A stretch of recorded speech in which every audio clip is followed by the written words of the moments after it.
Hello, everyone, and welcome to Andrew. Are you there? I think Andrew's got a bit of internet issues. So, welcome everyone to this week's show. We have the Paranormal Rangers back with us. So, hello, guys. How are we doing? Doing great. well. Gail, how are you doing? Yes. Yeah, good. Good to see you. Happy New Year, everyone. Here we are. Andrew's back with us. Yeah, welcome everybody. Had a little bit of an internet weirdo happening going on. Laura will be in here in just a second. We are once again joined again by the Paranormal Rangers. Welcome, guys. How's it going? Everything's going well. Happy New Year. Happy New Year to you. Doing good. With that, we are going to talk stories of the paranormal. Do you guys have any New Year's or holiday types of stories you'd like to start with? Anything happening around the New Year's, holidays, Thanksgiving, holiday scary stories? For me right now, it's Christmas pretty quiet. Bigfoot. It's pretty quiet. No, we had I had a shoot a few weeks ago, and then it's been pretty quiet, and I'm happy with that. It's a nice time to kind of take a break. Yeah. All right, with that, let's talk the paranormal. So some time ago, you guys were on our show. We had a big hit. So if people may have not heard of you, just give a quick description of who you are, and what you do. Let's start with Jonathan. Okay, so we call ourselves the Paranormal Rangers due to lack of anything better to do.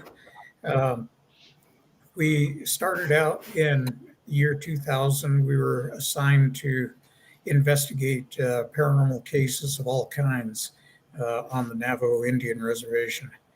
And we did. We didn't volunteer for it. We were assigned it.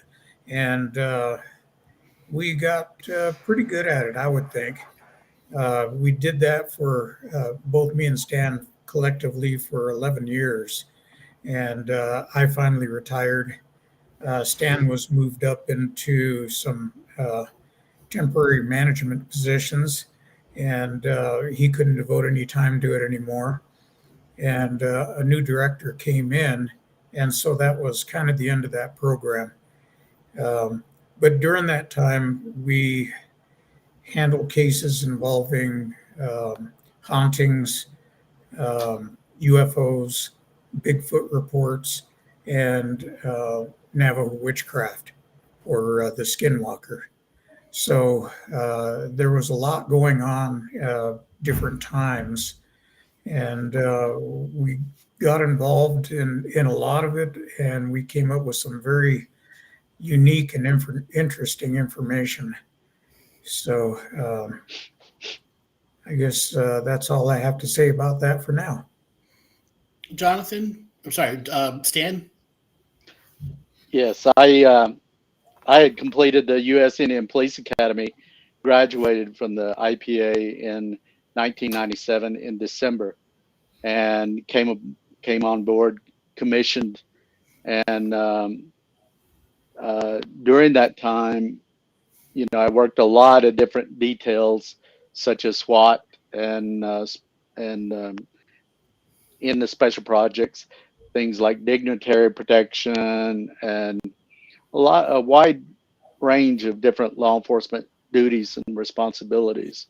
But within that special projects unit, like John said, he and I were assigned to oversee what is referred to as paranormal or supernatural cases. Being part of a Native American tribe, there you have interwoven into the culture the supernatural, where you have shaman, or what's referred to as medicine men, that perform healing practices and things of that nature, ceremonies, and so it's a part of that culture, and for that culture and the history of that tribe, going back thousands of years, you have stories of things like star people, Going back thousands of years. Yeah. So It's a part of the culture, and being law enforcement on that reservation, it's a large reservation, the largest in the United States, 27,000 square miles. So that's equivalent to the state of West Virginia.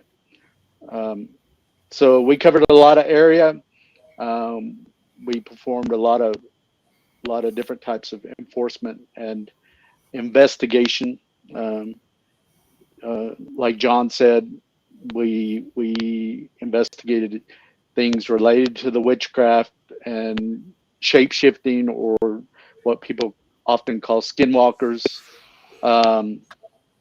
UFO activity, extraterrestrial beings, hauntings, a lot of different things that would fall under that umbrella of paranormal. And you did that so, as Native police officers on the reservation, approved by the various high levels of police on the reservation.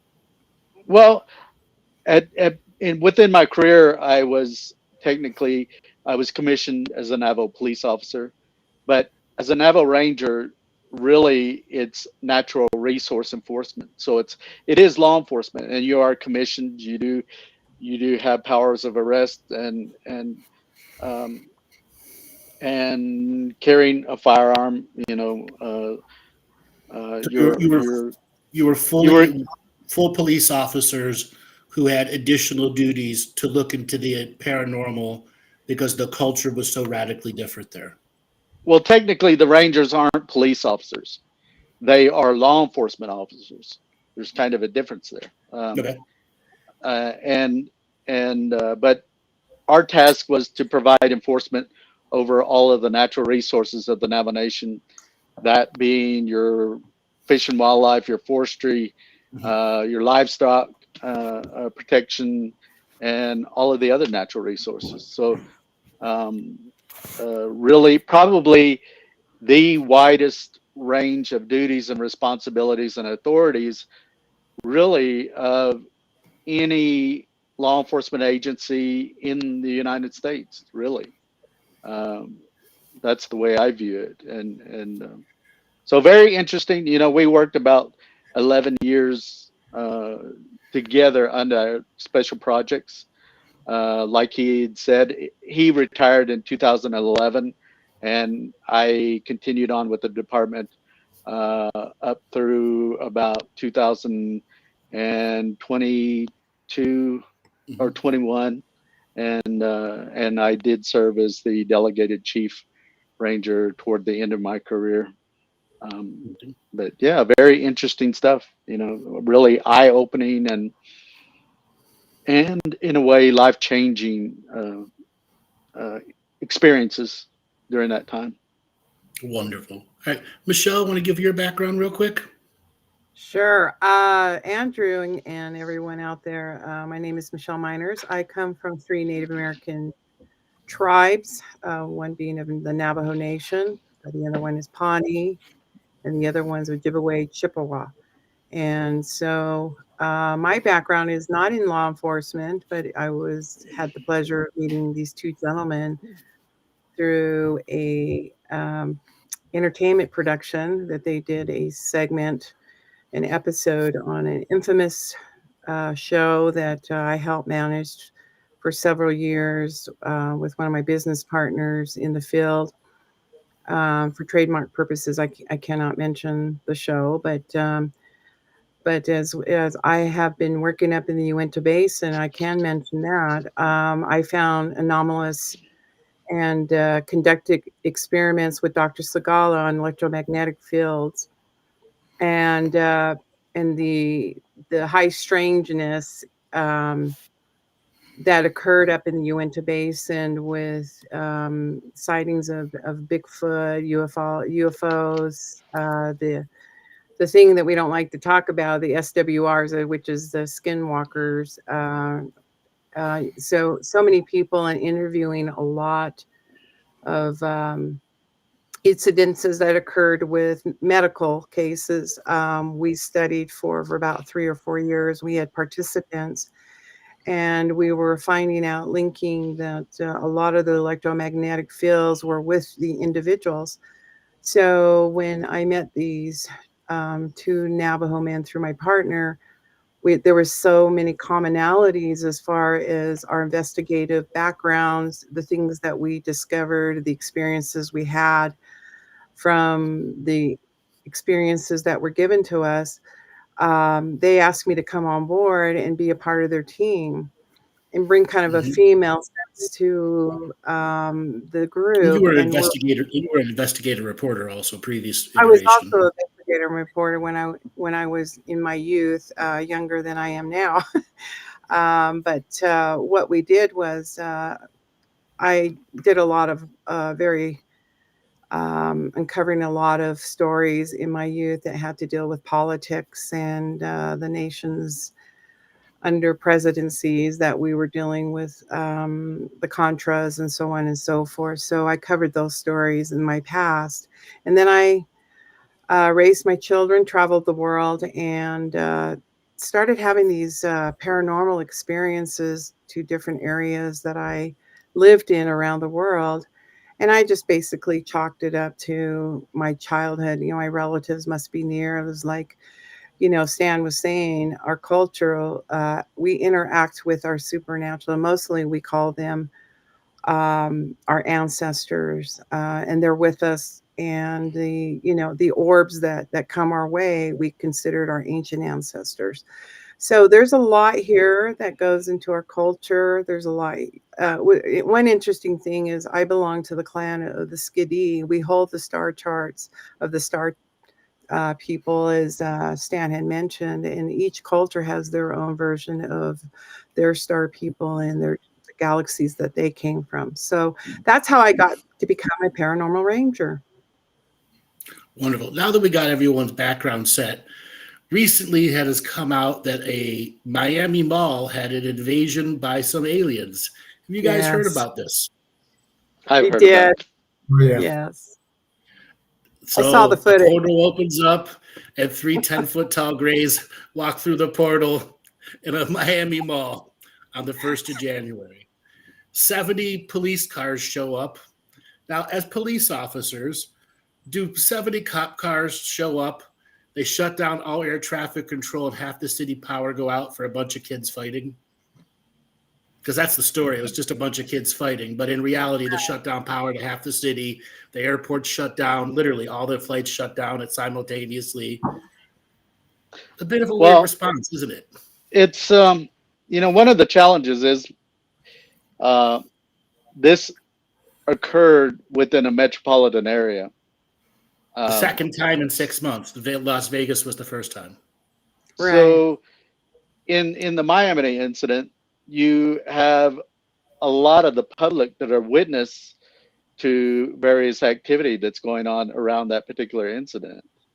And in the past, we've seen law enforcement and government military entities that have tried to control and hide and cover up various incidents. And today, given that everybody, every adult and even children down to the age of 10 years old carry a cell phone, and most of them are what's termed as smartphones that have a video and camera capability. So in this day and time, it's really almost impossible for agencies to be able to contain and or cover up like what was done in the past. So I think one of the big challenges to me when I look at this is today, and I know we have the element of AI that is a component of even like video manipulation in post-production and stuff. So it's really, really hard to determine, unless you have the equipment to be able to analyze things, if images and video that you're seeing is indeed, a real video, or if it's been hoaxed or manipulated in some way. I have seen various video components from that particular incident, but unless you're in that circle to be able to get in and boots on the ground, take a look at some of this stuff, it makes it really difficult to judge whether that's, you know, something of value as far as a true extraterrestrial event that occurred or not. There are a lot of people that are within that community that are describing things that would be paranormal, you know, objects in the sky that were in and around that time frame. And so it's very interesting. We live in a very interesting time today, and especially with various paranormal activity. Well, the irony is it happened the day before the Epstein papers came out. Oh yeah. Okay. True. And another thing to know, people like, where are all the videos? Just so you know, YouTube knows your video. As soon as you upload it, they already know what it is. The second you hit upload, it can scan the entire file. And if it's on something they don't want list, your file's never getting up. And then they track you back to where you are and erase it off your device. They can do that. And they've been able to do that for a very, very long time. So people ask where the video is. Here's another thing. When you are in fight or flight decision mode, is your first thing to take out my camera? When you've never seen something 10 feet tall suddenly appear in front of you, is your first instinct, no. Your heart's beating too fast. Right. And you're going to choose your life choice first. Run or stand. Yeah.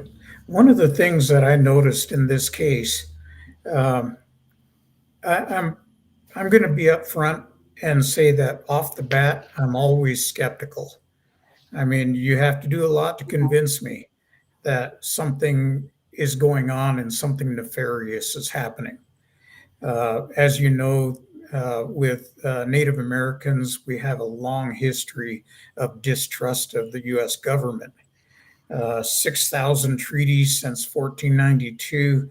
And out of those 6,000 treaties, just in the United States, not one of them has ever been kept. So, you know, the government has they're batting 1,000 right now. And so, you know, we look at that and, of course, we're going to be going, okay, you know, what's actually going on here? What's behind the scenes? Is this a possible false flag deal to get the public used to the idea that aliens or EBs or extraterrestrials or interdimensional hoppers, you know, are coming here and testing the reaction? There was some stories coming out, and the thing is a lot of these stories are just hearsay. So-and-so said, so-and-so said. And what I'm hearing is that people were actually accosted by the police departments there and asked to delete videos that they had on their phones. It's true. Now, this flies in the face of actual police conduct, because if I've got a fight with about 1,000 people involved, and, you know, where are the injuries? Where are the ambulances? You know, where are the shootings? Because every gangbanger that I knew of, you know, had a little 25 auto in their pocket. So, you know, you have that going. And then it seems to me that the police departments would want copies of those videos because they could identify possible suspects. And that never happened. Or have they announced any suspects? Only 4 kids were arrested. Yeah, that's probably because they wouldn't give them their cell phones. I'm just kidding. But you know, there's a lot of interesting information. And I'm going to digress just a little bit and tell you a little story, and I'll make it brief. But back years ago, about 2015, city of Winslow, Arizona, all over the social media platforms, a story came out from the night before. They said an object came down over the city. And there was what was described by people as blue lightning all over the place. And as this thing went over, it created a sonic boom, and all the lights in Winslow, Arizona went out. And so the social media platforms are just loaded up with pages and pages of descriptions of this thing. They said that the state prison there, the lights went out and did not come back on, which I thought was really unusual because I used to work in Winslow, and I happen to know that that prison has backup generators that kick in the event of a power outage. And that they didn't kick in is really telling. So the next day I thought about it. My daughter's feeding me all this information and showing me the different posts. The next day I asked her, I says, hey, can you get some screenshots of what went on over there? And she looked it up again on the different platforms, and everything was gone. There was nothing on any of the platforms concerning the UFO that flew over Winslow. And so, I immediately, it was like, dun, dun, dun, wow, conspiracy right in your face. And, but I talked to enough people there that informed me that something did happen. But it was, and I'm pretty sure the government is saying, oh, it was an experimental craft and we couldn't let anyone know about it, and, or whatever, but things like that, they do happen. And sometimes I think that the government is actually just testing the water with the public and allowing certain things to happen just to see what the reactions are going to be. But in the absence of any further evidence, the jury's still out.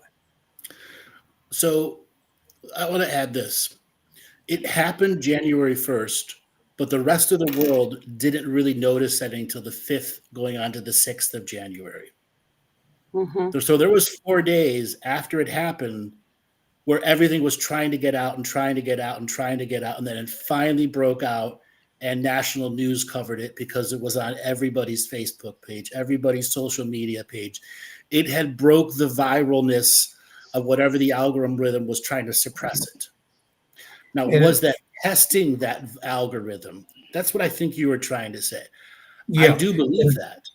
And just so everybody knows, just a couple of weeks prior to that, at Torrance, California, at Del Alamo Mall, there was a gang fight over there involving quite a number of kids.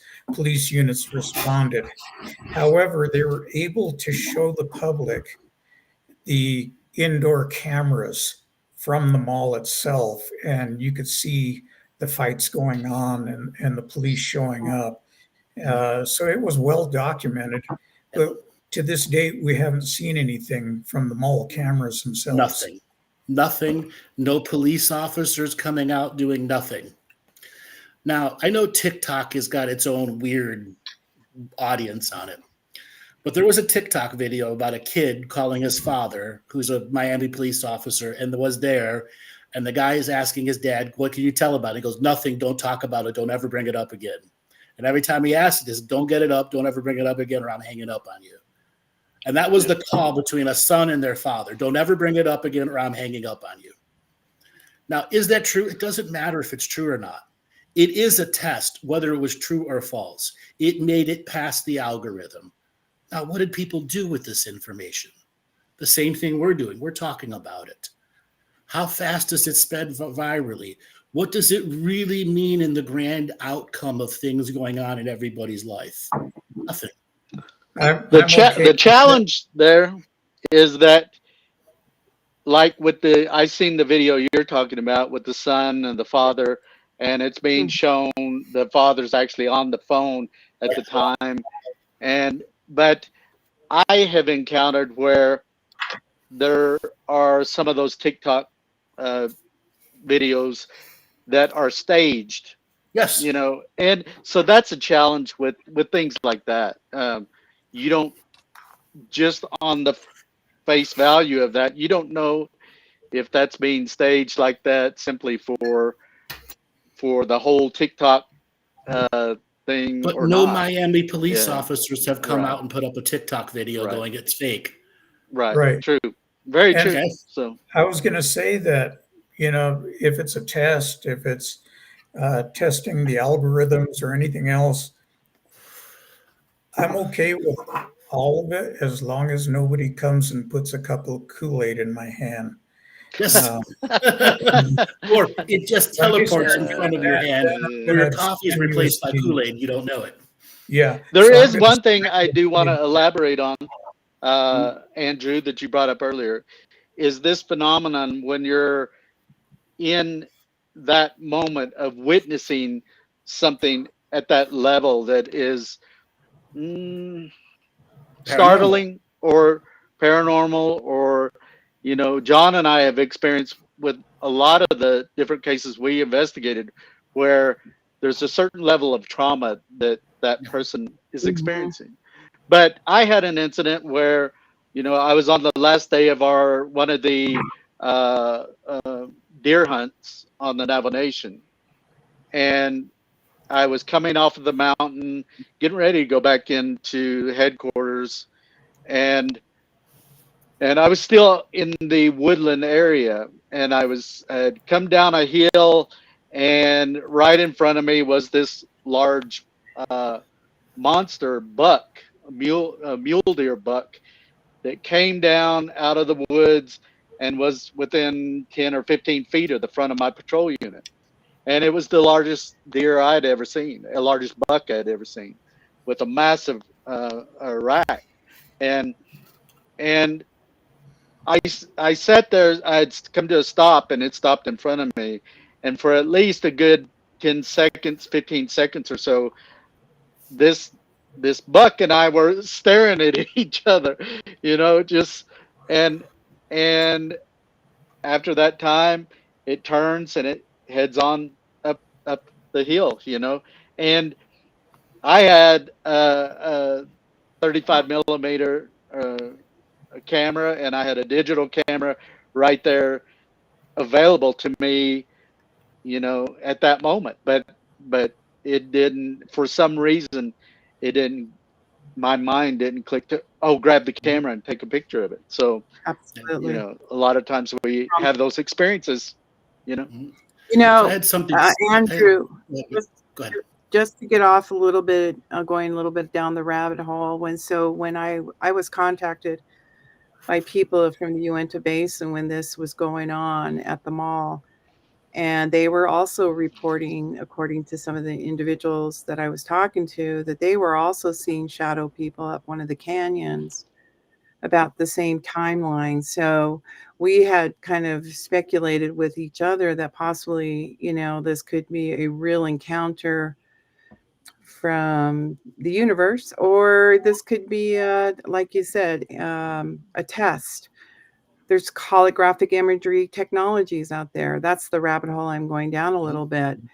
And so we were trying to just analyze, and because the videos and the claims from the police force that aren't coming, maybe it's under investigation, just like the Las Vegas one. We're not hearing anything more about it.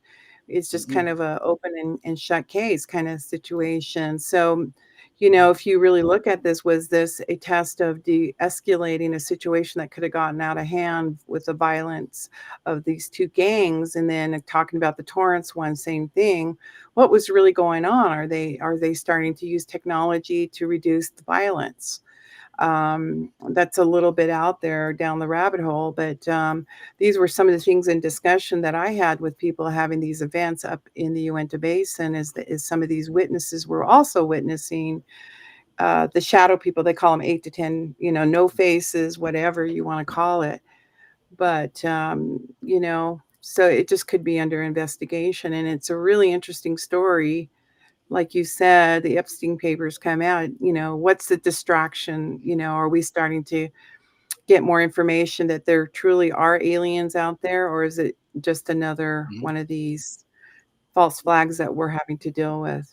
We also had the UFO hearings this summer with David Grush that fully revealed, and the government Yes. admitted that unidentified aerial phenomena exists. And it's now the 7th time the government or the DoD have admitted it's real. 7 times Yeah. admission, and yet it makes no difference to the global media. Obviously, the Yeah. global media is controlled by a narrative, then the narrative won't allow it to stick, let alone secondary coverage of it. Now, back to it being a test. Whether it's real or false doesn't matter. In the state that we are right now, it provides conversation. Okay? Let's say we're looking at the real side. Did the alien have a fat finger moment and just hit the button on his cloaking device and turn it off and went, whoops? Okay? Did his technology fail? We don't know. Okay? No. They've had other moments where all of a sudden their shielding has come down for whatever reason. Okay. And then there's the day before Epstein papers. Obviously, there's some universal joke at play, one way or another. Whether it's true or false truly doesn't matter. It is out. It's out in public discourse and public conversation, and people are going to take it to whatever levels of extreme conversation that they want for their own personal entertainment or belief. Now, the David Grush interviews in Congress. They were supposed to pass a law making all of the UFO content come out in 6 months. Well, the Congress isn't doing that. They stopped that. Nothing's going to come out. There's not going to be another Grush per public hearing whatsoever. That's been totally kiboshed. So what does this mean now? They need to keep UFOs in the public. This is a what-if scenario. So let's say the good guys who are trying to create a change in the world just said, hey, show up in a mall one day and see what happens. Okay? Or the other side said, show up in a mall and let's watch what happens. How far does it spread?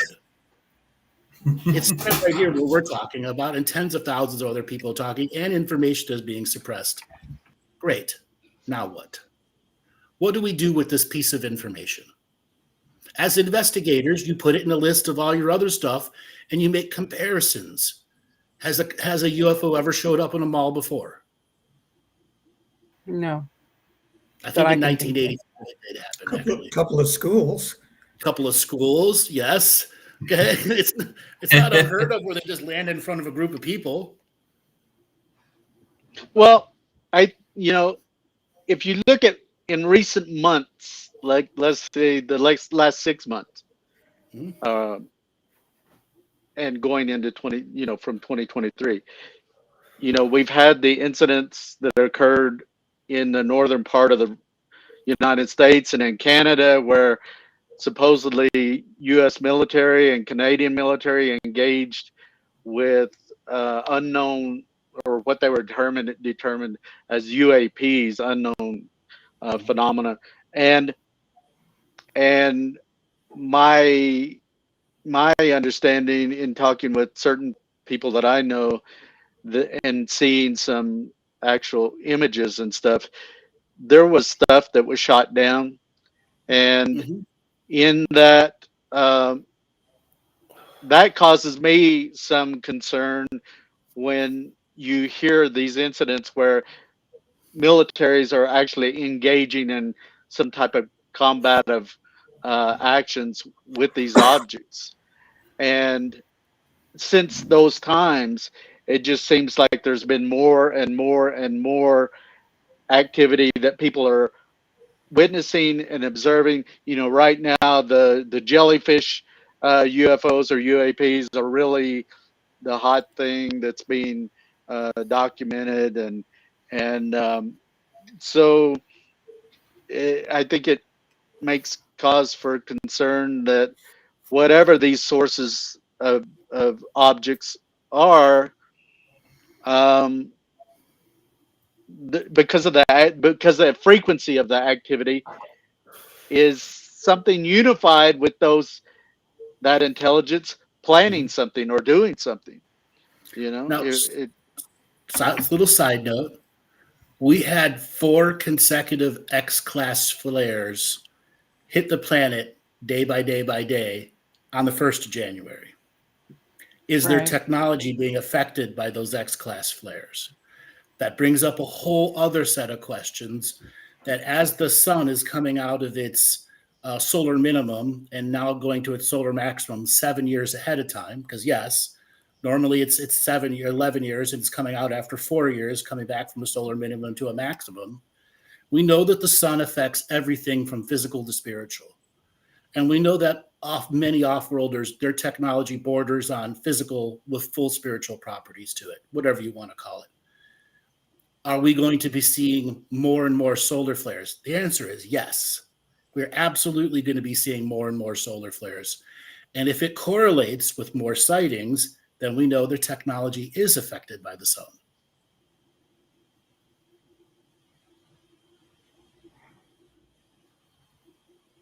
Interesting thing to look ahead to when the next set of solar flares come. Well, from a spiritual aspect, Andrew, I've been hearing from people their discomforts in their lives right now since those flares have emitted into their lives. And, they believe that the cycle of their arrhythmic, whatever they're experiencing has either been a positive or negative. And then people look at it as I'm dealing with a negative situation in my life. And so therefore I'm being affected. From a physical standpoint, the uncomfortability of just everything we're feeling is very uncomfortable. I did have an interesting situation. I did, share it with Stan earlier today, where I had a paranormal experience over the Christmas vacation, and I don't want to make this a religious topic, but we were engaged with a grandson of mine, and we were teaching him about a religious figure in history. And it was really interesting that as some religions would call it possession, but there was like something there that I didn't feel like it was a part of my grandson. And then I just said in my head, you can go away and use some Native American medicine. That basically it became my grandson again. But you know what? Is that a part of this dynamic you're talking about with the spiritual, physical manifestations of these entities showing up, and that was something I experienced before the new year. So around that same timeline, were things gearing up, and we just didn't pay attention because we're distracted by the celebration of the holidays. And being sick, can be a physical aspect of what we've been dealing with, what's going on in our universe and the globe. So a question to think about. Is everything being tested in our own realm? So the last time we had this significant solar flares was 2012 to 2014. In 2012 was 11 years ago, the last solar maximum. And now we're entering the solar minimum, maximum to minimum, but we're coming out of it 7 years early. 7 years early. Process that for a second. Mm-hmm. That means the amount of solar flares that are coming, we haven't experienced this many activities since the 2012 into 2013 into 2014 cycle, where it ended and the new one began. We're on a cycle now where we should have 4 to 5 times the amount of solar flares that there were before. What is that going to do to just human beings? I know every time we have major solar flares here, I can't sleep. People all over the world are having very weird dreams, past, present, future, all combining into one, seeing different things, not understanding what's going on. We live in a layered reality, a multiverse layered on top of each other. And it is our perception that allows us to see the different sets of layers. And in my view, as these different flares come in, different axes of vision open up. And it's what we do with that information. We can't be in fight or fear of it. We got to understand why, and then what to do with it. What to do with it is talk about it, share your experience so that we can find common ground with it. No matter what religion or denominational practice, we could all find common ground. Built into every religion and minor religion is a way to find common ground. Okay? Built into it.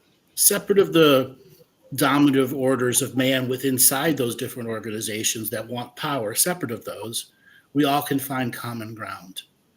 And it's when we do shows like this, you guys, you have all your investigative background. We have our different backgrounds. We all come together to put together another way to see the narrative of what's going on. And when it comes to UFOs suddenly showing up in a mall, there's a comedy factor to it. And I think that the universe, in my view, is playing a joke on us, getting us set up for something more that's going to happen. And we just have to be ready to not be in fear of it. Well, for me, I look at these events like that, and even the term paranormal really to me isn't accurate, and because I think the world and the universe that man has become a part of, it was already paranormal before we even walked on this planet. Right. There was probably visitors to this planet long before we ever got here. And so with us in our time, and especially in modern times, with the advent of science, and we come along and we're trying to decipher and analyze and figure out these things, but these things have been there for millennia Right. before we got here, and a lot of these phenomena John and I have found aren't necessarily measurable by modern scientific standards. They're not.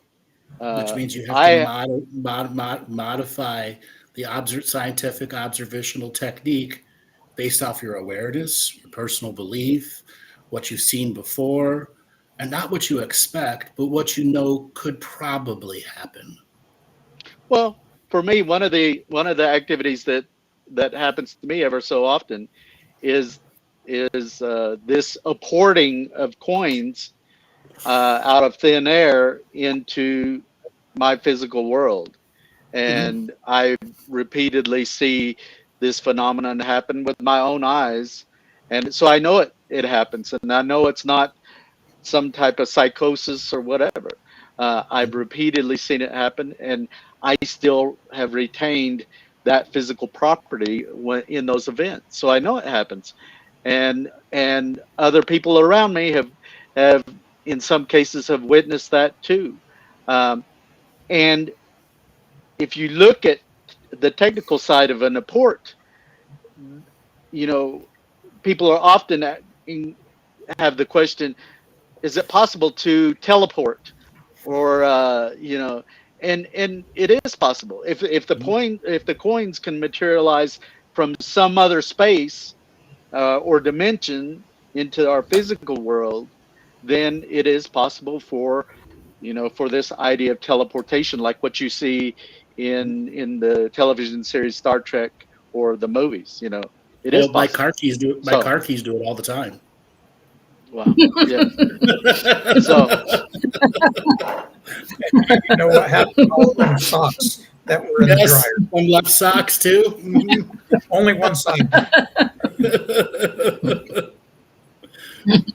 Well, Andrew, you and I have been talking a little bit about our dream states, and you had mentioned to me, because I was also in, one of the subject matters come up with some friends just over the holidays, astral travel. We give these things name, but we've lived within the realm of time. And so one of the interesting things is you talk about your coins coming from thin air. I was talking to a friend of mine who has certain abilities, and I was looking for lost keys, and I was rushed because I had to be at a very important appointment. And she goes, just go to your closet and put your hand out. And I, excuse me? She said, go to your closet in your bedroom or your office bedroom and pull out your hand, put your hand there. And I did what she did. And, I thought, oh my gosh, this is really kind of interesting. And boom, out of nowhere, the keys dropped in my hand. And so I think we can't explain it through science of how that happened, but he can't explain it through science how the coins just appear.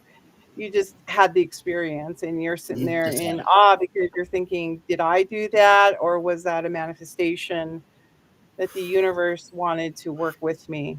It's a whole lot of subject matters there, but I just let be what let it be. Got my keys back. I was able to make my appointment. So that's an interesting topic in itself. As he's talking about, Star Trek and teleporting and such. I had kind of a situation this week. I was rummaging through my closet looking for my favorite pairs of jeans, and I couldn't find them for 3 days. And I thought, I'm just going to let it go. And the next morning I woke up, they were right there. We've all had that happen. I thanked whoever. Thank you for my jeans. And I thought, did I miss something? So to Marissa in the chat room, my Moldavate teleports all the time too, as do a number of my crystals. They disappear and reappear at will. Their will, not mine. Well, that brings up another thing that I think is that most people experience things that would fall under the paranormal and that umbrella all the time. Right. But we've been conditioned from the time we're small to be afraid of those things, encountering spirits within our residence or wherever we travel. And because of the motion pictures on horror films and Halloween and things of that nature, we've been conditioned from the time we were children to be afraid of that, and or that's not something, like with the Navajo culture, that's not something you mess with. That's in a realm where medicine men take care of those kind of things and stuff. And there's a lot of fear there. So we've been conditioned to dismiss a lot of those incidents when that something really very clearly occurs that is paranormal. We've been taught to, that was just the wind, that was just the house settling, even to the point of, that's just swamp gas, that's not a real, these kind of things. That's really, and I think with the advent of technologies such as the internet and cell phones, people are sharing experiences and ideas and thoughts on these subjects more readily today. Our governments can't suppress that or control that, or maybe in some countries they can, but it's more readily available in the time frame we're in today to be able to share those things in real time. We can get on here and communicate with somebody that's in Scotland, across the world, and in real time. And so we're in a really unique situation today. So before So do you think really that's... Good. Sorry, I'm on a bit of a delay, aren't I, Andrew? Good. So do you think, Stan, in some ways that's good, isn't it? Whether what we're seeing is fake or not, it gives people a more inquiring mind. Somebody asked me about that the other day, and like John has said, we were assigned this. I mean, to do these investigations. It's not that we raised our hand and volunteered to do this kind of thing. We were, as John says, voluntold. So it was forced upon us to do these investigations. But in those years of doing the investigations, I really felt that John and I have been blessed to be able to experience it, all of these different phenomena, to know that there is something there. There is experiences that are real paranormal experiences.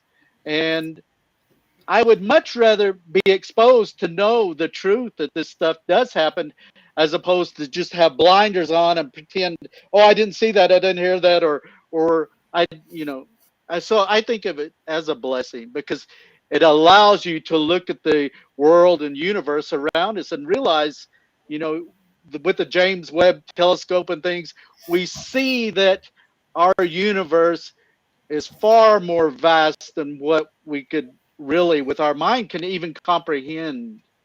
and especially when you start talking about string theory and different dimensions and wormholes, it's we live in a vast, you can't even quantify it, how vast our universe is. So I'm very blessed to be where I am, to have experienced these things firsthand. The one thing that John and I won't do is to show fear of these things. John and I won't do that. We've always been, he and I both, very strong in our spirituality and our faith from the time we were children, and that's carried with us throughout our lives. And we put a lot of that stuff that would fall into the threatening and the malevolent in the hands of our creator, and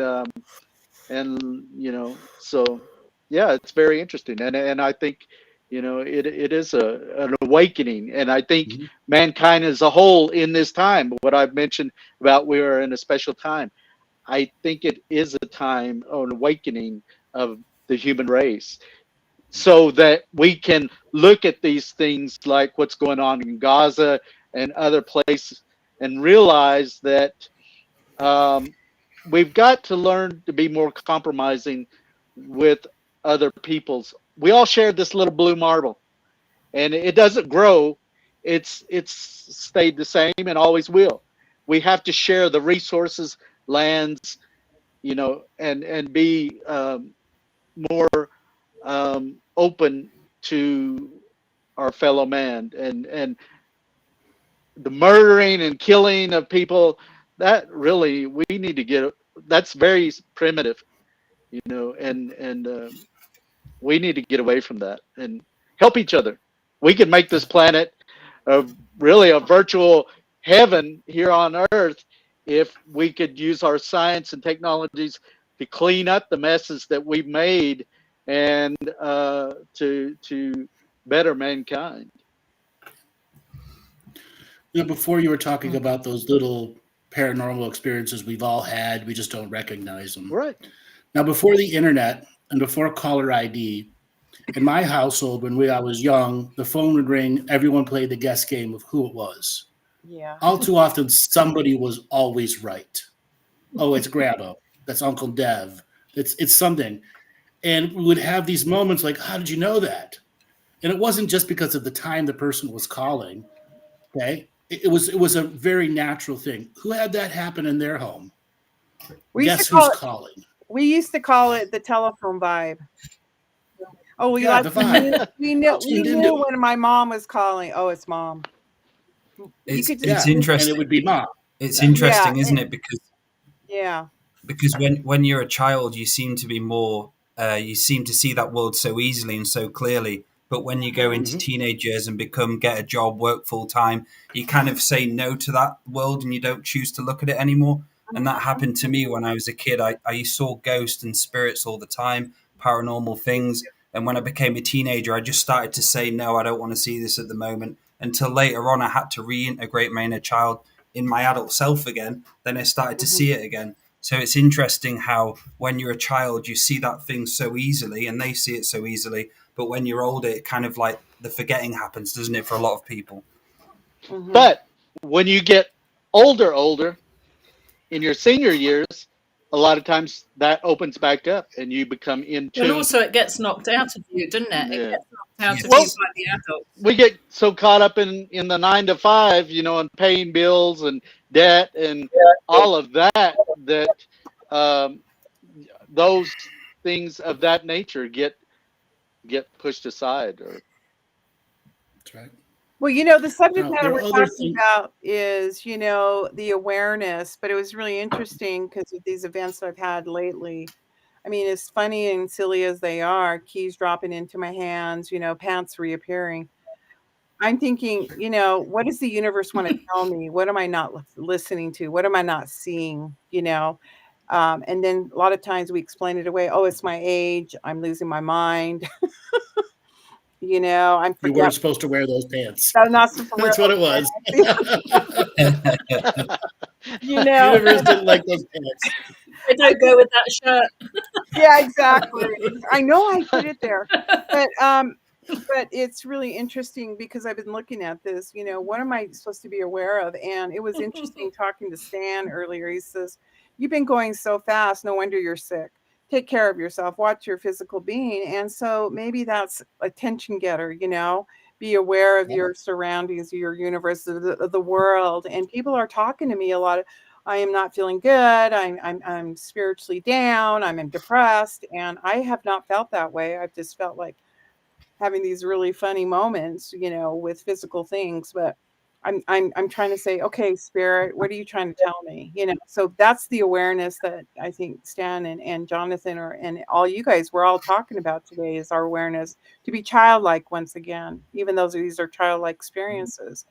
And I think all the time we've lived in this world of science. We have to prove it. And yet we are the spiritual beings. Well, one of the things to prove we're spiritual beings. One of the things is that collectively, everybody, like that's even on this podcast, we in the projects we're working on, there's a collective positive energy to what the goal is, to help others and for this awakening, for this positive experience. A lot of times people that are oriented toward that type of energy are going to be targeted by negative energy. They are, and especially right now, I've said that, you've heard the term in the past, a harmonic convergence, of positive energies and things of that nature. But I think where we're at today, there's almost a demonic convergence of negative energy in our world. And it's looking for victims. It's looking for somebody to target. And that's why we have to be vigilant, every single one of us. At the end of the day, you've got to do your protective stuff. Don't neglect that. Do your cleansings and your blessings and, all of that. You got to do that. Like John has said, often, where I refer to this as a spiritual bath, cleansing, and you and I, we all get up in the morning, take a shower, brush our teeth, and all that stuff, wash our hair. Well, you kind of need to do the same kind of thing spiritually every day, because there's so much negative energy that we're exposed to every single day. You've got to clear that energy so you can remain focused on positive things and keep moving forward. But you got to be careful. It's just like John being out here today, taking care of things that the day-to-day things that need to be taken care of. But he's also at risk in doing that simply because of the weather that's here. So he has to be extra cautious to be careful of that. Him and I have been targeted in the past where these energies have tried to cause him and I to be in accidents, and even our family members and things of that nature. So you have to be extra vigilant, So what you were just talking about before, I've been saying since the first day I come out, we have to learn to practice spiritual hygiene. Yeah. Just as you would brush your teeth, vacuum your carpets, and change your sheets, right. There are a set of spiritual techniques you must practice and get very good at, right, so that negative energy doesn't build up as a static force around you. Right. Because once it builds up as a static force, you can't tell the difference between your local surroundings and something that's not supposed to be there. Well, you also run into this. You also run into this deal of, you've seen hypochondriacs where they continually, I think I've got this, I think I've got that. Oh my, and they actually almost will themselves into getting illnesses, and we have a choice. We really do. And it's a mental frame of mind. If you don't have to be a victim, do you? Yeah, it's this idea of the glass half full or half empty. And if you have a positive attitude, that positive attitude radiates and it allows other people to see it. And things don't bother you as much. I often say, we had to study stress and the causes of stress and everything else. So in law enforcement work, they tell you, okay, you have this sine wave where the stress level goes up and up and up and up. And then the idea is that it comes back down and it becomes normal. And then it goes up again. But what we found out is that in physics, they say for every action, there's an equal and opposite reaction. So now you're getting amped up, you're stressful. And then when you start down that sine wave, instead of getting back to normal and going straight again, you keep dipping down into depression. And then you go back up before it levels out again. And so there's an equal and opposite reaction there. So what I'm trying to say is that by the same token, we look at a lot of this stuff that's going on, and when this negative energy hits, we can go up and down on this roller coaster and be, super happy one day, super depressed the next day, and just goes back and forth. And that's how you get heart disease, and that's how you have a stroke, and you become an adrenaline junkie, and pretty soon it just catches up with your physical body. So I try, what we try to do is maintain a balance. We try to maintain that balance by not going too far out of our way to seek something that's going to be exciting. We keep an even keel on it, and we don't run into that depression issue afterwards. And I think it's really something that needs to be said, because this helps you. Don't ask you create how we've been able to do it so well, but I've got an answer for that. You created a neutralizing position inside yourself. There's a set of internal beliefs in you that neutralizes the negativity and balances it with a positivity. In my teachings, I call it the sacred neutral position, where information is just information. It has no attachment. You are in your sacred position of allowing neutrality. And what is a sacred energy? I'm taking it real. I'm not half-assing it. Right. This is my faith and connected belief with all of my willpower invested into this moment to neutralize itself. Yeah, for so me, reaching that position, you've created a neutralizing position. Yeah, for me, I've always told myself and others that, can you look at a situation without naming it? Naming it, exactly. Making it a word causes fear. So when you go into a situation, say a SWAT call with an armed and dangerous person, you don't put a name on it. You just go and do what you were trained to do. And then the outcome is there. And then afterwards, you might take a deep breath and go, wow, okay, next one, and you move on. It's just like when we're traveling, say, lights and siren code 3 to an accident, and you start combat breathing, you slow your heart down, you try to relax, because you know that if you get there and you're amped up, you're not going to be any good to anybody, because you're too full of adrenaline. And so you get to the scene, you can think clearly, and when life is in the balance, when people are injured, you can do your triage and you can determine who needs to be worked on first. And so there's a lot of people alive today because of those techniques. And it's nothing really mystical. It's just your frame of mind. So, and essentially when people look at you, they think, oh, he's pretty boring. He doesn't scream and yell because a ghost made something bump. And, so he's not throwing his hands in the air and running out of the room. But we just don't allow ourselves to go there, and we keep that balance in our lives, and afterwards there's no there's no depression stage, I guess, and that's really important for us. On my journey of understanding who I was and how I related to seeing the different layers of reality was coming to terms and acceptance that I can communicate to something that was non-physical. It didn't matter where or when it was from, because I learned oftentimes it was not in my time communicating to it. And once I found that neutralizing position within myself, the conversation was absolutely natural. It was no different than talking to you physically, whether we're physically present or over the internet.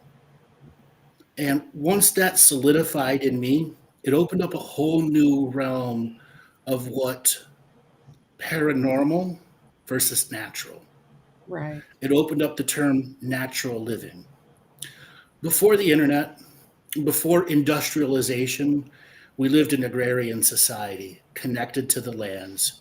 We had a basic sense and understanding of what was coming up in the weather, what the land was telling you. There was a connectedness and interconnectedness with your community, your tribe, your clan, your nation, whatever you want to call it. We've moved away from that to its unnatural living.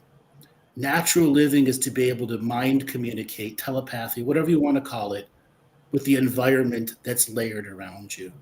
And it's perfectly natural for us to have that. And now that so many people are experiencing paranormal, supernormal, abnormal, whatever it is you want to call it, it's still moving back to the fact that we don't need our mouth to talk and communicate. And then that brain that doesn't instantly go into fear because something's having a conversation with you. We've all had mental communication. We've all had it before. That's where you've always taught, Andrew, about anchoring yourself in your heart. Yeah. And claiming your sovereignty. So that nothing dominates the internal dialogue. But it was a natural conversation. I was 12, 13 when that would go on. 12, 13 going on 14. As I got older, I began to refine it to such a point where I could tell if a person was connected to, let's just call it, the television era of that time before the internet. And then after the internet came around, there was much more of an unnatural connection amongst people. Okay? Where the internet and the Wi-Fi that began to permeate allowed another form of unnatural communication between things layered in the reality, which made it easier for some of the not so pleasant concepts out there spread their territory. To the point where high schools are some of the most toxic places for ghosts to exist. Okay. Personally, going to the future, if you want to find the truth of ghosts, put up cameras in high schools. Put up EM meters around kids. Yeah. Have a little badge that says where the EM meter goes up and down. That's where you'll find it.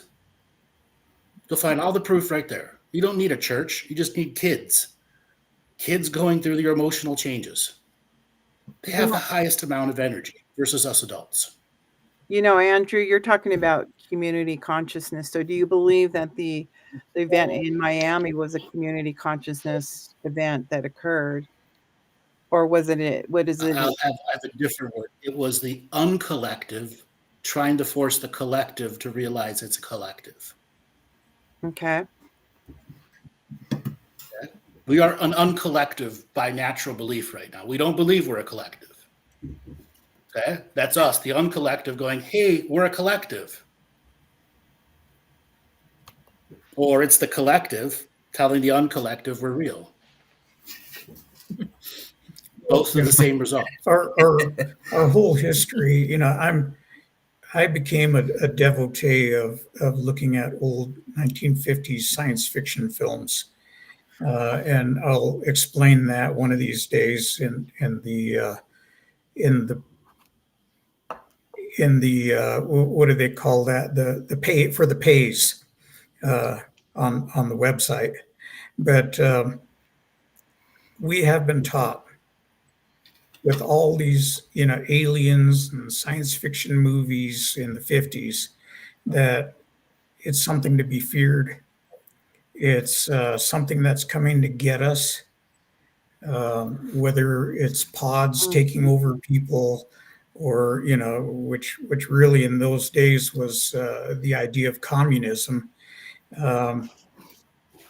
or Earth versus the flying saucers, where we had to battle them, and on and on and on. Not until really Close Encounters of the Third Kind came out, where there you saw some of the government conspiracies and things that were going on behind the scenes. But there was an attempt, I guess, to create a different mood about that. And I don't know if it was all that successful, because we still see this wild fear of anything unusual. And, me and Stan have worked in this field for so long. We say, yeah, officially we investigated for 11 years.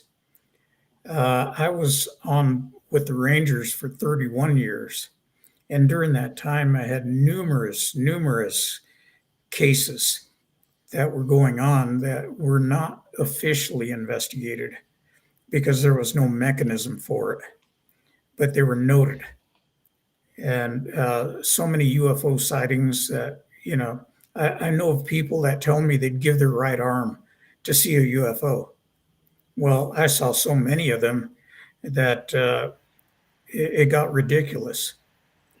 And, at some point, I started having missing time episodes, at least 5 of them. And I had one gain time episode where I gained 45 minutes of time. And I started getting irritated. So I put a dash cam in my window. And I figured, well, since I obviously I don't have the skill to get my phone camera out and take a picture of these things, maybe, I'll be able to get them on a camera. And lo and behold, when that happened, I stopped seeing any UFOs, and I haven't seen any since. And Stan will tell you, I mean, we've been on the road together and seen UFOs, UAPs, however you want to call it. And I don't see any now. And the thing is I'm good with that. In fact, I'm so good with it, I upgraded to a 4K camera that records in ultra high definition. And I can get shooting stars and slow them down and watch them. And it's got a rear camera in the back where it'll film in 1080p. So now I can get them coming and going. And I haven't seen a thing.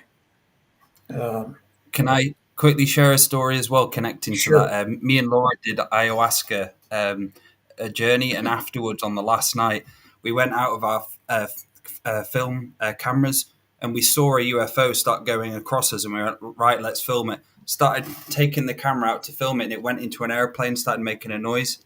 It transformed from literally nothingness, and you could see the craft just hovering above us really nicely. We got the camera out, and as soon as we got the camera out, it turned into a plane and made noise. And we're like, and me and everyone saw it, and we're like, did you just see that? It completely transformed into something else. So yeah, that's a really good story, that. Something else along those lines, because I know what you're talking about. You had your spiritual fill that they're real. You don't need anymore. I had the same thing. It reached the point where I don't need any more communications from you assholes. Stop. And poof, it stopped one day. And I'm the only one that can start it now. It's a one-way. It used to be like I call it, I put my spiritual PA up. You could no longer talk to me unless you booked an appointment in no time. Okay? And all that from that point on, it's now life was so much simpler. Okay? You just reached a point, where it was too much, seeing it everywhere you go, to the point where, I just babble about it, and I'm like, enough. And then oh my God, life is so much more free now. I can see the shooting stars now. I don't have to see the plane turning into this or that. Great, that's a shooting star. Well, Andrew, why did that happen? Why did you don't want that manifestation anymore of knowing that they're out there. Maybe it's because I couldn't go to the bathroom in the morning without something trying to communicate to me before my coffee or my cigarette. 24 hours a day. They don't function in time. They don't have bodies. And they want to have string theory conversation of quantum physics from their reality compared to my point of view. Exactly. Because my point of view makes a difference to their reality. The humans here see the uniqueness of the universe different. And there's a very narrow band of time in which they can ask us questions about their perspective that may not be true to their physics, but it's true to our physics. Yeah. Let's somebody understand physics change based on your belief. And beings in Tau Ceti have a belief of physics, and the beings here have a belief of physics, which are two different sets of realities. And they're trying to make comparison analysis of what we see and believe now as a collective and uncollective, and how that will change as we change our beliefs of what physics scales to your awareness. I think one of the things that was brought up, when you talked about something changing form, I think, we're dealing with species that have technology that can be a million years ahead of the human race. And I think some of these objects and things that we're witnessing at times use technology to cloak themselves from our visible spectrum. I think they mimic, a lot of times they mimic existing aircraft within the United States or the Earth's environment. It'll mimic maybe the flashes of light, shapes, things of that nature, to remain concealed. I think there's a lot of different things that's sometimes that leave us wondering, what the did I just see, here? Because did I just see? Exactly. So, yeah. Now, I do believe that the narrative of elites running this world has a deal with any ship coming in and out of our reality, that they all use the technology that they can't be commonly observed by the naked eye. Commonly called cloaking technology. Cloaking from what these eyes and the parameters of light wave we can see. The psychic realm's a little something different. What these eyes can see. I absolutely believe that there's a common set of rules globally throughout the narrative that stops them. And I believe right now at any given time, there's tens of thousands of craft flying all around this planet. It's a beehive of activity. Well, a friend of John and I worked on, I won't mention the agency, but it's a high level U.S. military agency that monitors anything that's flying within Earth's environment. And according to this individual, there's tens of thousands of things that are in our airspace that's unknown at any given time. And and I know that there was and is individuals that were in Mexico that were using visible camera and then infrared cameras, various filters of infrared that were in the visible camera. You couldn't see the objects there, but when you would turn into that same space using different filters and stuff, there was all kinds of activity within that. And I think that occurs, in our world every single day. Various types of entities that are there, but it's just not on the frequencies and spectrum where we can actually visually see them. And I think some of us have become in tune to those energies that are there and can perceive them, when others right next to you don't sense anything. Exactly. That's why it's subjective to the individual's belief. Right. If the individual has a connected faith belief, you're going to see through the lens of the connected faith belief. Yeah. Versus somebody who has a different connected faith belief, who will see something else through their perception. And perception creates a bigger perspective, and that perception creates a bigger narrative about a subject matter that may be connected with non-faith subject matters. Like mathematics can prove the universal existence over and over again, but we're not going to accept mathematics as spiritual, are we? Even though when you talk to real mathematics people, they say it shows you the beauty of the universe and the infiniteness of what it can be.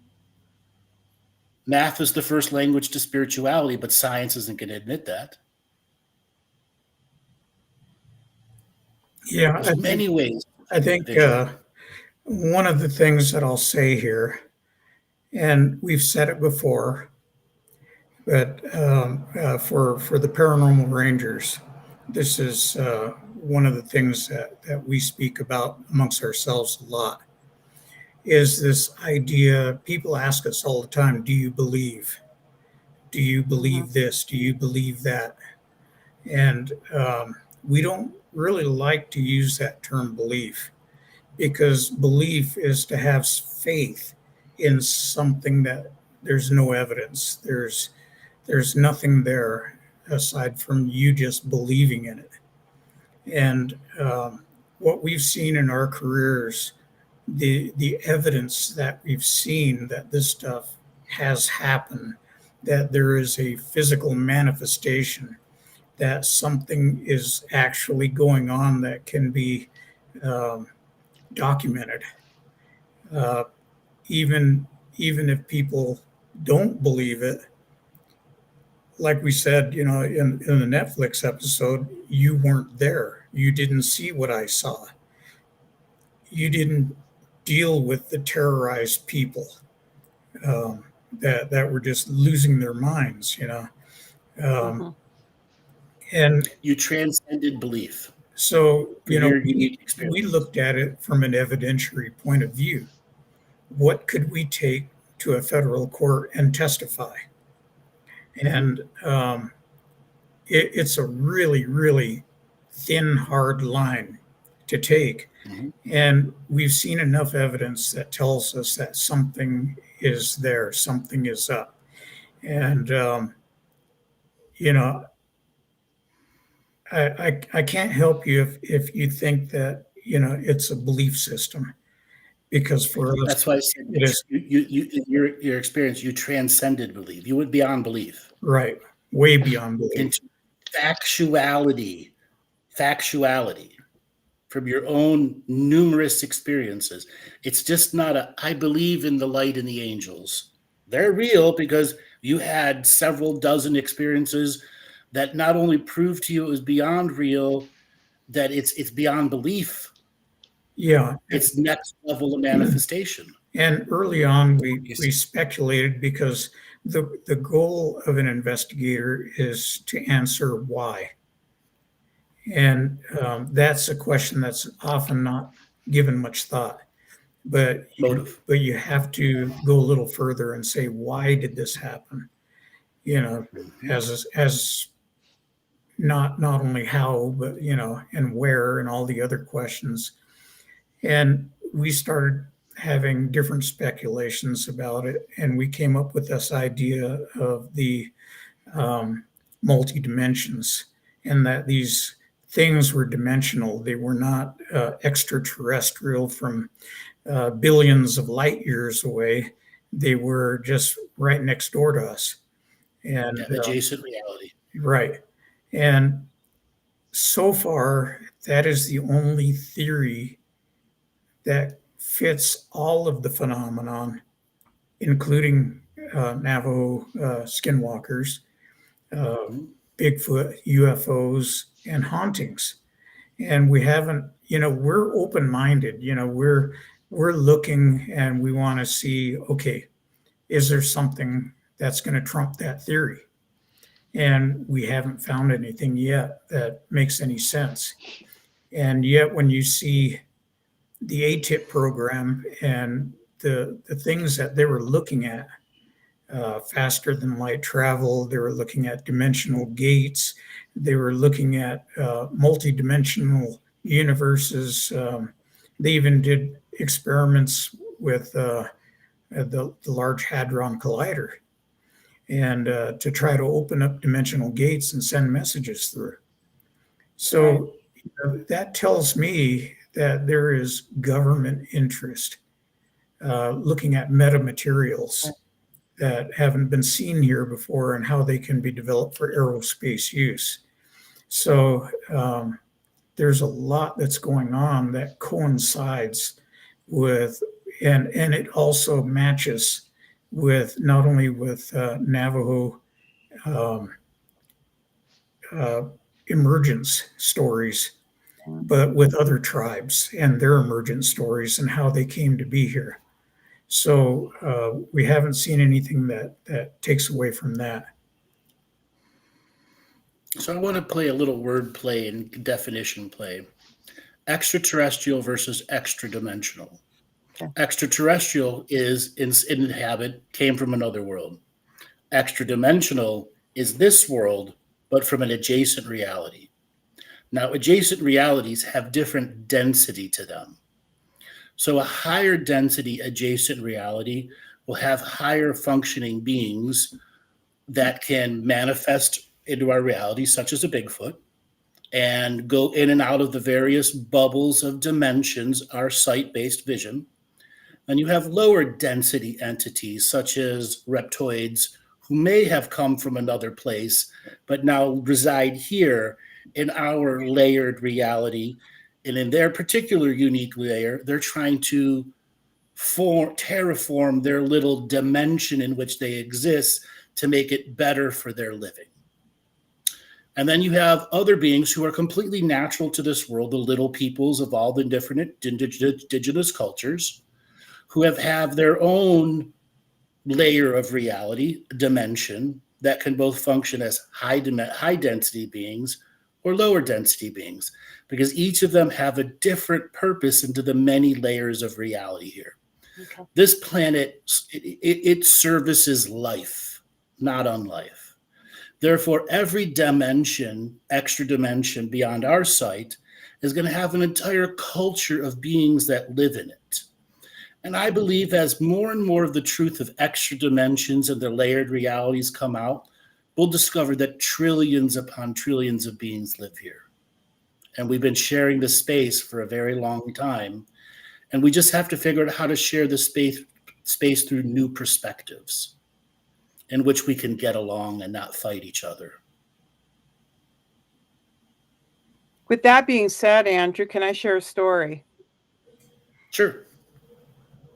I have a gifted son, and he lives out of state, but he came home one time during his teenage years, and he goes, "Mom," he goes, "we need to go outside right now.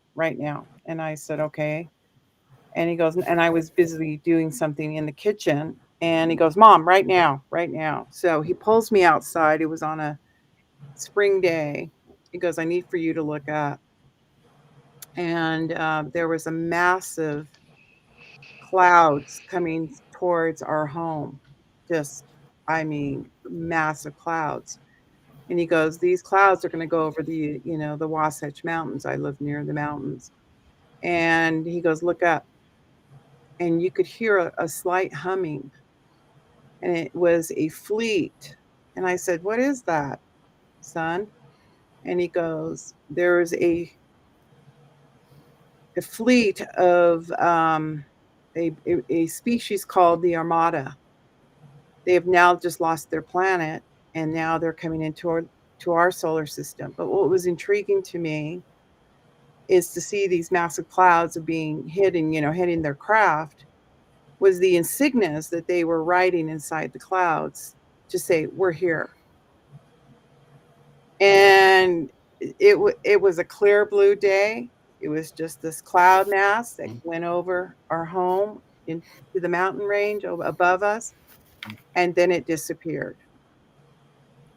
And so when you talk about these many entities or species that come to our world to share our galaxies, we must have certain resources, or we're really a special planet. We are. I have called this planet a refugee safe haven. Mm-hmm. Hundreds of species who have lost their worlds have come here and have been accepted by the celestial mind of this planet on a refugee status to become natural living beings in the layered realities that she can offer. So everyone from any place, any space and time can come here and have their own unique, unlimited space to regrow their species.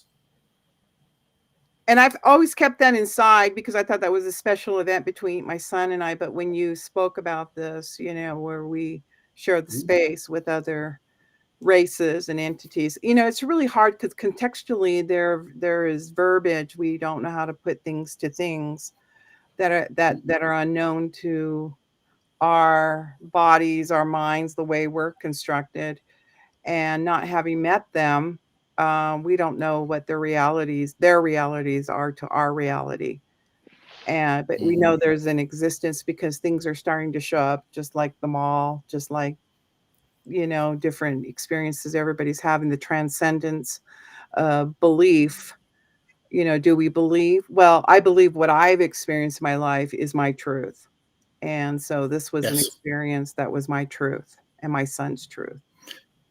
And you also had things that validated the transcendence from belief to factuality.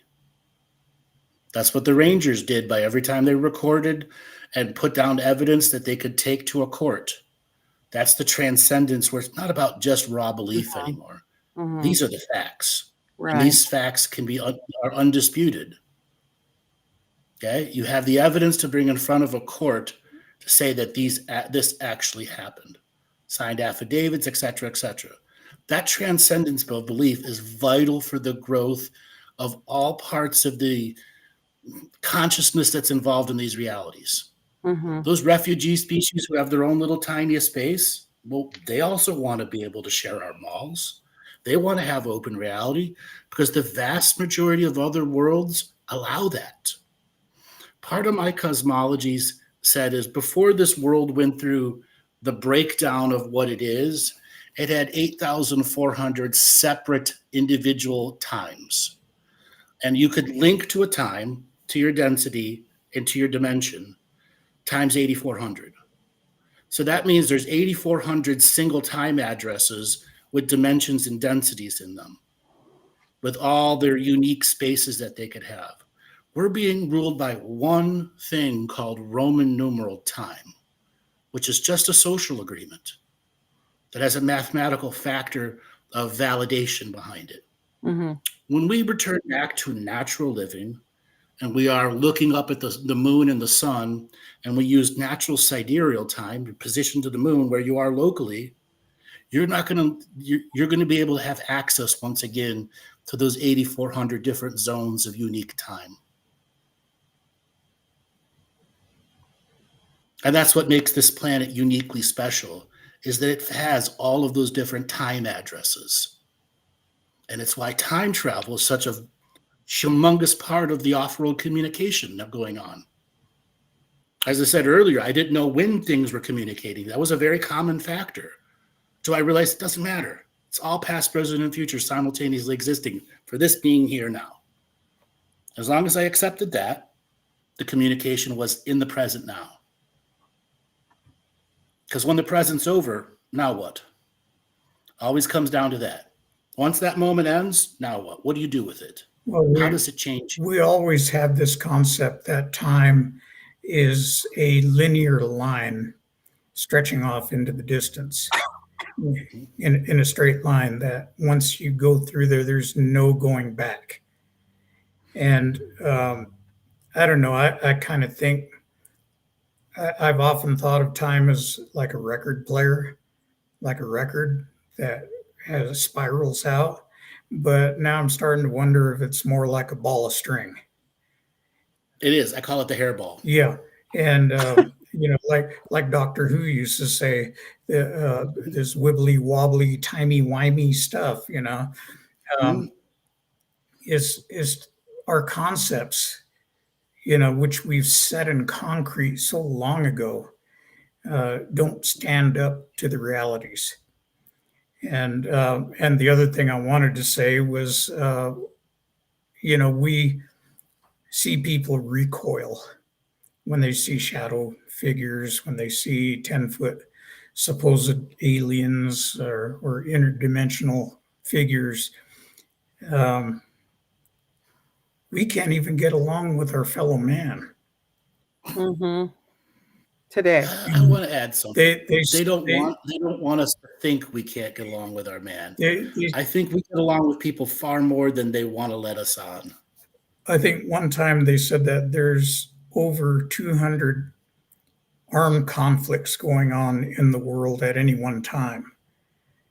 Yeah, created by the global elites, making them fight each other. Right, and it's crazy because the people that are making the ammunition and the guns and the missiles are the ones that 3% are getting richer and shaping the reality. Right, and you and me are the ones that are being drafted into the military or being told we need to go in the military.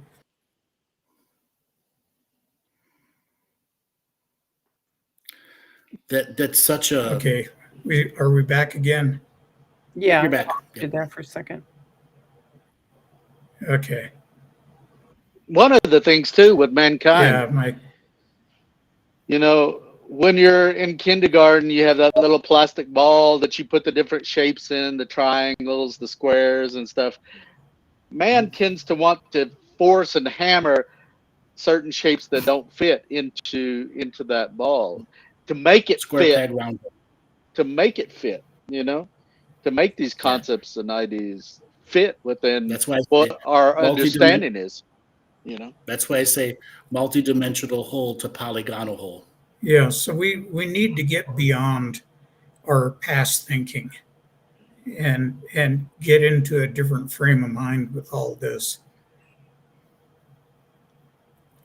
In that different frame of mind is the new thing we all have to experience as part of that shared experience of the awakening. Mm-hmm. It's something new. It isn't being repeated. I gave it my own term. I call it the 8th color of time. Time is not linear, and time is colored also. We previously, in the past 10,000 years, have been living in the 7 colors of time. The 8th color of time is where all colors of time blend into a unique experience, or the awakening, which is based in a remembrance of who we were, past, present, and future, as simultaneously existing beings who have access to as a consciousness and superconsciousness. And that multidimensional living is natural for us. And a part of learning that multidimensional living will be having a body here, there, and none of them competing to each other, and all feeding back to the superconsciousness mega experience. Imagine 500 of us, each out in their own unique fun adventure, feeding back the information to all of us simultaneously. That's the grandness we are meant to be as a species. Well, like me and Stan always say, sometimes we can't change the world, but we can try to change our little tiny portion of it. And right. And so that's what we're doing. Well, with that said, let's call that an end to the show. This has been a really fabulous show, guys.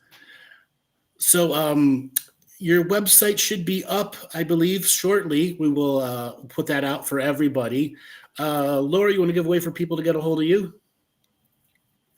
Yeah, sure. Laura, 2 feathers with the number 2 at gmail.com.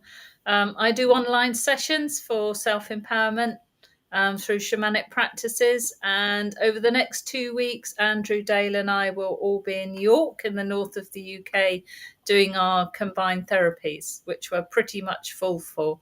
So we're really looking forward to that. And thanks very much. And thanks, you 3 Paranormal Rangers. Lovely to connect with you again.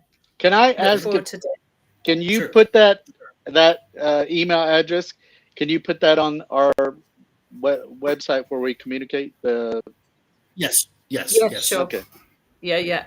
You can also get me at twofeathersmedicine.com. Thank you.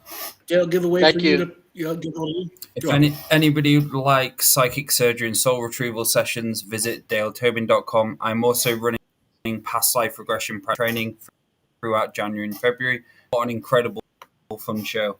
Thank you, everyone. Thank you. Just to let everyone know, the Paranormal Rangers, we're building them a website right now, and it should be done rather shortly. And we've got a lot of things to announce. We're planning to do another Scotland tour where the Paranormal Rangers are going to join us for a multi-day tour around Scotland. We'll be doing paranormal investigations, all sorts of other stuff. So look forward to that coming out here in the next week or so. And you know who I am, and you go to my website, andrewbartzis.com, sign up for the email list, and we have a new automated booking system for anybody that wants to book sessions with us. All right, everybody, have a great day, and we will be back soon. Thank you.